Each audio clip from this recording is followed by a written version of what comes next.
저희가 네. 원래는 스튜디오에서 만나 뵙기로 했었는데요. 오늘 또 갑자기 상황이 발생해서 현장에서 이렇게 뵙게 됐습니다. 네, 이렇게 귀한 시간 내주셨는데 스튜디오로 가지 못해서 죄송하고요. 오늘 급작스럽게 현장에서 기자회견하게 돼서 이렇게 좀 연결을 하게 됐습니다. 네. 근데 지금 상황이 녹록지 않은 것 같아서 하나하나 좀 여쭤보도록 하겠습니다. 우선, 네, 예정대로 한다면 통상 수요일 날 방송통신위원회가 전체 회의를 연다고 하는데요.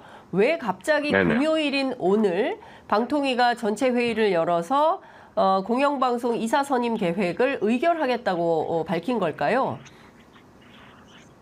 오늘 사실 방통위가 알겠지만 전 개인적으로는 시나리오가 있었다라고 생각이 들고요. 며칠 전부터 이제 수요일이었나요? 국회에서는 그 공영방송 이사진 공모 후임 절차를 진행을 하겠지만 구체적인 계획이나 이런 거는 아직 없다라고 다들 대답을 했었잖아요. 네. 그러다가 그 다음 즈음부터 방통위가 이거를 긴급하게 의결할 거다라는 소문이 방통위 내부에서 돌았고, 그래서 이제 어제 국회에서 김홍일 방통위원장에 대한 탄핵소추안이 발의가 되니까 그걸 명분 삼아서 금요일 오늘 급하게 안건을 의결을 하겠다라고 하는 것 같아요. 근데 제가 볼 때는 탄핵 절차가 시작되니까 의결한다기보다는 네. 이런 계획을 다 짜놓고 아하. 소문을 흘린 다음에 예. 야당의 대응이 나오니까 예. 바로 전격적으로 안건을 처리하는 방식을 택한 것 아닌가 그렇게 생각이 듭니다. 그러면 원래대로 긴급하게 이게 잡혔다기보다는 예정된 수순대로 시나리오대로 방통위가 절차를 밟아가고 있는 거다. 이제 이런 말씀을 주신 건데요.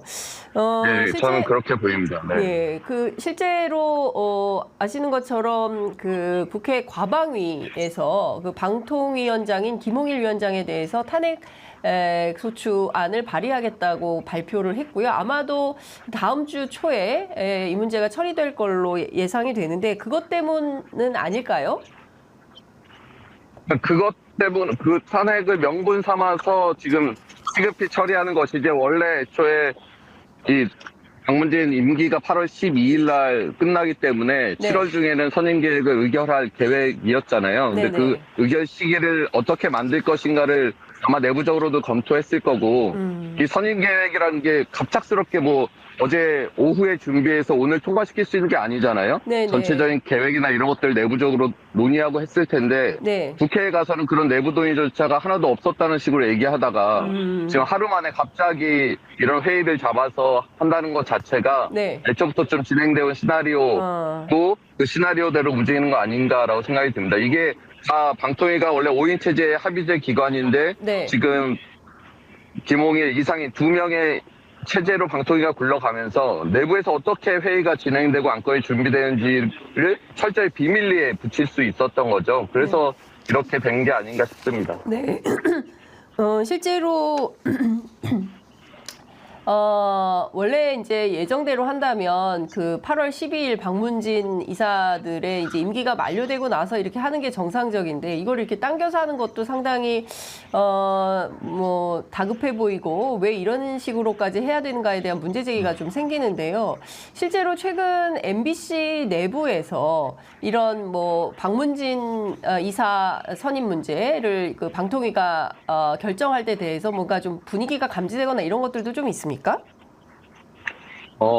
이전에도 박문진 이사진들의 임기가 끝나기 한 달여 전부터 공모 절차는 진행이 됐습니다. 네. 그래서 대충 계획대로라도 8월 12일 날 임기가 끝나니까 7월 초나 중순쯤에는 시작할 거다라고 생각을 하고 있었고요. 네. 근데 이제 방통위에서 박문진 이사진을 어떻게 공모하고 어떻게 뽑는지에 대한 절차가 구체적으로 규정되어 있는 게 아무것도 없어요. 네. 그래서 방통위 상임위원 둘이서 위원장과 위원 둘이서 그냥 당일날 결정해서 당일날 처리해도 사실 외부에서는 견제할 수 있는 수단 자체가 좀 없는 그런 구조인데 저희도 계속 방통위가 이 선임계획 의결을 언제부터 진행할 것인지 워치를 하고 있었는데 네. 이게 이번 주, 그러니까 어제 그제 정도부터 방통위가 이번 주 안에 선임계획을 의결할 것이다라는 소문이 많이 돌았고 또 일부에서는 선임계획 의결하고 김홍일 방통위원장이 사퇴할 거다 이런 설까지 해서 구체적으로 좀 돌았거든요. 네. 그러다 보니까 이제 국회 움직임도 좀 빨라진 것 같고 네. 그렇게 되면서 오늘 회의가 잡힌 거 아닌가 싶어요. 네, 그렇군요. 그 잠시 후에 기자회견 예정돼 있는 걸로 알고 있는데요. 기자회견에서는 네. 주로 어떤 내용을 중심적으로 말씀하시게 될까요? 저는 정말 이 정권이 국민도 법원도 국회도 정말 안중에 없구나. 너무도 안하무인이다라는 생각이 들고요. 네. 우리 국민들이 지난 4월 총선에서 이 윤석열 정권의 이틀막, 방송 장악에 대해서 저는 엄중히 심판했다라고 보여지거든요. 네. 그것도 전혀 듣고 있지 않은 거고 네. 법원에서 두 차례에 거쳐서 2인 체제의 방통위가 이 방문진법이나 방통위법의 취지를 저해할 우려가 있다라는 언급을 분명히 밝혔는데도 그것도 듣지 않고 있고요. 네. 또 국회에서 지금 방통위법과 방송산법에 대한 논의가 진행되고 있는데 그것을 전혀 듣지 않고 그냥 밀어붙이겠다는 거잖아요. 네네. 심지어 국회에 가서는 뻔뻔하게 대놓고 위증을 했죠. 그 방문진 이사진의 후임 절차는 진행하겠지만 지금 계획이나 이런 것이 사전에 논의된 건 전혀 없다. 네. 기사들 보면은 어제 기사까지도 방통위 관계자들은 네. 선임계획 의결할 계획이 없다 이런 식으로 언급들을 했었거든요. 예, 예. 그러면서 갑자기 오후 들어서 속도를 내갖고 이렇게 밀어붙인다는 거는 선임 계획 자체가 완전히 시나리오에 짜여져 있었던지 아니면 정말 졸속으로 네. 처리되는 거라든지 둘 중에 하나란 말이에요. 네. 제가 볼 때는 철저하게 MBC를 장악하기 위한 시나리오에서 시간표들을 계산을 해서 이런 예. 계획을 세웠다라고 봅니다. 그렇군요. 그러니까 말씀 주신 대로 실제로 야당에서 김홍일 위원장에 대한 이제 탄핵을 예고를 하기도 했기 때문에 그에 따라서 방통위 내부에서 시나리오를 가지고 준비하다가 전격적으로 오늘 처리를 해버리려고 하는 거다. 이런 건데요. 네네네. 그 말씀 주신 대로 이제 많은 시청자분들께서는 방통위원이 5인 체제에서 2인 체제로 운영되는 것이 사실상 위법하다라는 얘기는 저희가 많이 했기 때문에 그거는 이제 알고 계시는데 실제로 이게 그 2인 체제가 허물어지지 않는다면 이 2인 체제에서 실제로 그 뭡니까 방문진 이사들 교체해서 그 다음 수순은 MBC 사장 교체로 가는 거 아니겠습니까? 네, 거기까지 그렇죠, 예. 예, 그 밟아나갈 개연성이나 가능성이 어느 정도나 있다고 보시는 겁니까? 상식적으로 생각하면 네, 8월 12일 날 바뀌는 거는 MBC의 대주주인 방송문화진흥회 이사진들이 바뀌는 거고요. 네, MBC 사장의 임기는 3년인데 지금 1년 반도 안 지났습니다. 그래서 네. MBC 사장을 해임할 명분이 없죠. 예, MBC의 예. 지금 내부의 경영 상황도 KBS나 SBS에 비해 훨씬 좋습니다. 그러니까 아. 경영 상황으로 MBC 사장을 해임할 명분도 없고요. 예, 그다음에 지금 정일구 이 정권은 MBC 뉴스나 프로그램의 불공정성을 갖고 문제를 삼겠다는 건데 그 불공정성이라는 것이 방송통신심의위와 선거방송심의위에서 MBC를 표적 징계해갖고 무도하게 밀어붙였다는 건 온 국민이 알고 있는 것이잖아요. 네네. 근데 그리고 법원에서도 한방심이나 방심에서 내려진 결정에 대해서 다 집행정지를 하고 있고요. 네, 그러니까 사실 상식적으로 생각하면 경영 상황도 안정돼 있고 예, 내부의 프로그램이나 오히려 MBC에 대한 신뢰도는 1위를 차지할수록 계속해서 올라가고 있단 말이에요. 네. 그래서 이런 방송사의 경영진을 해임할 명분 자체가 없는데 네. 이 정권은 오로지 MBC를 장악하겠다는 목적하에 그 해임 절차를 밀어붙이지 않을까 우려가 네. 됩니다. 그러니까 사실 그 MBC 구성원들은 실제 지금 방통위가 밀어붙이고 있는 이 방심위 방문진의 이사진 교체가 사실은 이제 경영진 교체로까지 이어질 가능성이 매우 높다. 그 신호탄이다라고 보고 네네. 내부에서 상당히 긴장감도 돌겠습니다. 구성원들 사이에서 불안감도 많이 조성되고요.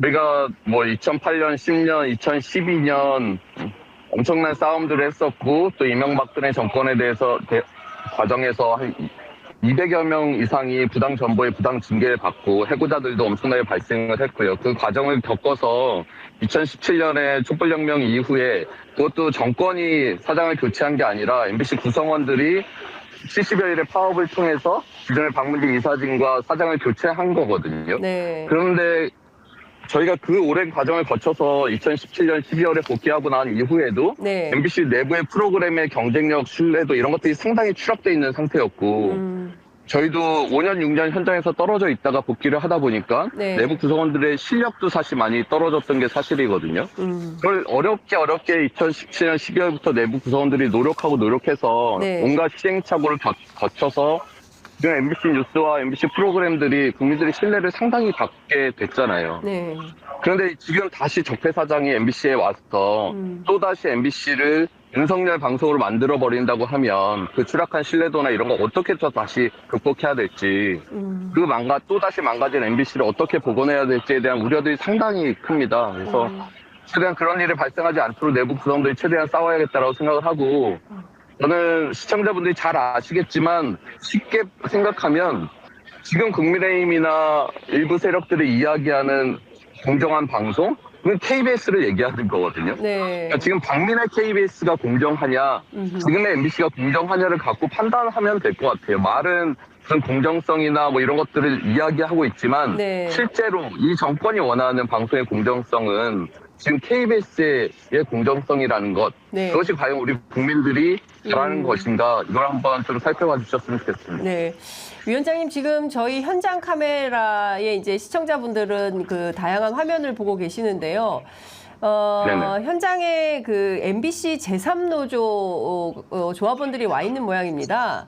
저희 이제 네네, 현장 그런 것 카메라에는 이제 잡혀서 지금 보도가 되고 있는데요. 네네. 그 제3노조가 뭐 MBC에 대해서 굉장히 애정이 많은 건지 모르겠지만 민주당을 향해서 물러가라, MBC가 네 거냐, 민주당은 물러가라, 뭐 이제 이런 구호들을 외치고 있다는데요. 이 제3노조와의 갈등이 상당히 심각합니까? 예컨대 이제 맞불 집회의 성격으로 지금 반대 입장을 피는 모양입니다. 네네네. 저희 내부 구성원으로 보면 네. 네, 저희 언론노조 MBC 본부의 조합원이 서울만 치면 한 1,100여 명 정도 되고, 네. 이 제3노조 조합원들은 한 100명가량 됩니다. 그래서 한 11대 1의 구조여서 네. 내부의 갈등이 이렇게 막 첨예하게 서로 붙고 이런 건 아니고요. 네네. 근데 이제 문제는 적폐 사장이 MBC에 들어올 경우 그 소수의 제3노조 조합원 출신이나 지난 박근혜 정권에서 네. 정권의 방송에 부역했던 사람들을 다시 그대로 복원시켜서 MBC 뉴스를 다시 정권의 방송으로 만들 것이라는 우려가 좀 큰 거죠. 예, 그렇군요. 아유, 어쨌든 현장에서 기자회견 하시고, 오늘은 뭐 현장 상황이기 때문에 저희가 뭐 깊이 있게 그 말씀 좀 듣기가 어려워서, 아무래도 다음 주 정도에 저희가 한번 스튜디오에 다시 모셔서, MBC 네네. 상황, 그 다음에 이제 공영방송 어떻게 지킬 것인지 구성원들 함께, 그리고 네. 이후에 이제 언론개혁 이슈들, 방송법 개정 문제 뭐 등등에 대해서 한번 짚어보도록 하고요. 끝으로 한 말씀 저희가 마무리 발언으로 저희 시청자분들께 한 말씀 듣겠습니다. 내부 구성원들도 더 좋은 보도, 더 좋은 프로그램으로 공영방송 MBC가 왜 필요한 것인지 국민들에게 입증해내기 위해서 계속해서 노력하겠습니다. 그래서 이 국민의 재산인 MBC를 우리 시청자분들, 국민분들이 좀 함께 지켜주시고 함께 싸워주셨으면 좋겠습니다. 감사합니다. 네, 감사합니다. 말씀 잘 들었습니다. 지금까지 이호찬 MBC 전국 언론노동조합 MBC 본부 이호찬 위원장과 함께했습니다.